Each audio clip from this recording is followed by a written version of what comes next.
आपको एक बात कह सकता हूं, जिस दिन कांग्रेस पार्टी ने अपनी जड़ पकड़ ली उस दिन यहाँ पे कोई नहीं हरा सकता। Mark my words, the BJP is going to be taken down by the Congress party.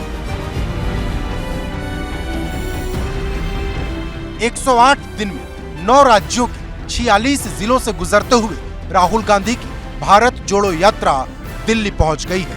लेकिन बड़ा सवाल यह है कि राहुल गांधी दिल्ली के कितने करीब पहुंचे हैं, क्योंकि शनिवार की सुबह जब भारत जोड़ो यात्रा दिल्ली में दाखिल हुई तो भारी जनसैलाब था। दिल्ली में राहुल गांधी की भारत जोड़ो यात्रा बदरपुर से मथुरा रोड आश्रम से इंडिया गेट और आरटीओ से गुजरते हुए शाम 5 बजे के करीब लाल किले पर पहुंची, जहां राहुल गांधी ने केंद्र की मोदी सरकार पर नफरत फैलाने का आरोप लगाया तो भाजपा भी पलटवार करते हुए मैदान में उतर आई। देश के लोग राम भगवान की जो भावना है उसको नहीं मानते, क्योंकि अगर मानते तो इस देश में जो नफरत फैला रहे हैं, जो हिंसा फैला रहे हैं, वो कभी नहीं फैलाते। जो किसानों के साथ वो अत्याचार कर रहे हैं, जो युवाओं को वो बेरोजगार बना रहे हैं, जो महिलाओं का वो अपमान कर रहे हैं, वो कभी नहीं करते। तो मैं आरएसएस के लोगों से कहना चाहता हूँ, आप राम भगवान को समझिए, उनकी भावना, उनके जीने के तरीके को समझिए। उन्होंने सिर्फ प्यार की बात की थी, भाईचारे की बात की थी, इज्जत की बात की थी, नफरत की बात नहीं की थी, हिंसा की बात नहीं की थी। श्री राहुल गांधी जी के बारे में इतना मैं कहूँगा कि चूँकि उनकी यात्रा जैसे जैसे कमज़ोर पड़ रही है वैसे वैसे उनके अंदर चिड़चिड़ापन आता जा रहा है और उनके बयान कभी भी जिम्मेदारी से भरे रहते ही नहीं हैं और इसीलिए कांग्रेस का सूर्य अस्त हो रहा है।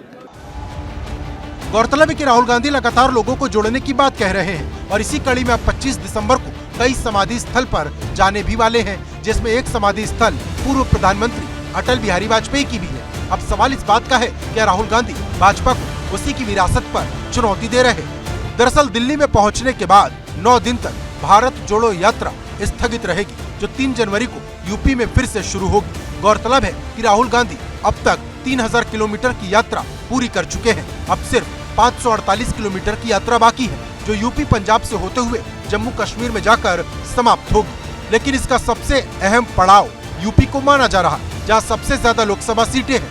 यही वजह है कि राहुल गांधी ने यूपी में अखिलेश यादव, मायावती, जयंत चौधरी, ओम प्रकाश राजभर और चंद्रशेखर आजाद समेत विपक्ष के कई नेताओं को यात्रा में शामिल होने का न्योता भेजा है, क्योंकि राहुल दिल्ली के कितने करीब पहुँचे इसका बहुत कुछ यूपी पर टिका है। अब गाजियाबाद से 3 जनवरी को यह यात्रा दोबारा शुरू होगी।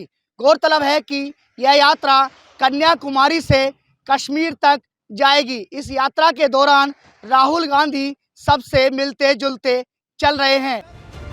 गौरतलब है कि यूपी में कांग्रेस लगातार हाशिए पर है। पिछले 3 दशक से यूपी में उसकी सरकार नहीं बनी। विधानसभा में उसके 2 विधायक हैं और लोकसभा में एकमात्र सांसद। ऐसे में राहुल गांधी भारत जोड़ो यात्रा के जरिए यूपी में कितने वोट जोड़ पाएंगे, इसका एक लिटमस टेस्ट इसी निकाय चुनाव में हो जाएगा, क्योंकि राहुल गांधी की भारत जोड़ो यात्रा ज्यादातर उन राज्यों से गुजरी है जहां वो सीधे फाइट में है। लेकिन यूपी में अभी बहुत मेहनत बाकी है।